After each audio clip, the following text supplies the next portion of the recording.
दिन भर monkey D Luffy उस लोगों की मदद करता है। कभी वह आसमान में फंसे एक एयरप्लेन को गिरने से बचाता है, कभी तेज रफ्तार एम्बुलेंस को पलटने से रोक देता है, कभी वह अपनी ताकत से गिरती इमारत को थाम कर लोगों की जान बचाता है। शहर के लोग उसे अपना रक्षक मानते हैं। रात को लूफी थकाहारा जब घर लौटता है तो उसकी नजर कचरे के पास पड़े एक पुराने ब्लैक सूट पर पड़ती है। वह रुकता है, सूट को उठाकर ध्यान से देखता है। वह उसके कजिन भाई सन गोकुआन का सूट होता है। तभी अचानक पीछे से एक आवाज गूंजती है। टीवी अपने आप चालू हो जाता है। आज की ताजा खबर, खौफनाक विलेन पाज सटोरू गोजो पूरे शहर में तबाही मचा रहा है। हमारे सुपर हीरो का कोई पता नहीं है। इसी वजह से रोरोनोआ जोरो अकेला ही गोजो से लड़ रहा है। ये सुनते ही लुफियान गुस्से में दहाड़ता है और बिना एक पल सोचे आसमान की तरफ छलांग लगा देता है। शहर पूरी तरह तबाह हो चुका था। इमारतें टूट रही थीं, हर तरफ चीख पुकार थी। दूर से लुफियान देखता है गोजो बेरहमी से जोरो उसको पीट रहा था। तभी ऑस लुफियान को अपने कजिन भाई रस गोकुनन का सूट याद आता है। वह उसी पल वो सूट पहनता है। लुफियान गोकू सूट में ट्रांसफॉर्म हो जाता है। अब शुरू होती है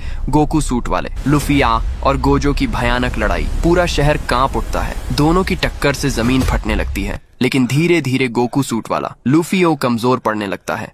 उसका शरीर जख्मों से भर जाता है।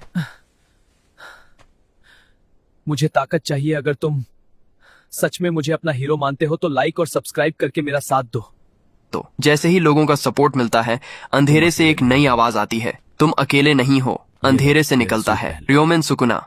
वह रुकता है और कहता है, ये लो मेरा सूट पहन लो। गोकू सूट वाला लूफी सुकुना का सूट पहन लेता है। अब उसकी ताकत कई गुना बढ़ जाती है। एक ही जोरदार वार में वह गोजो को पूरी तरह खत्म कर देता है। शहर बच जाता है।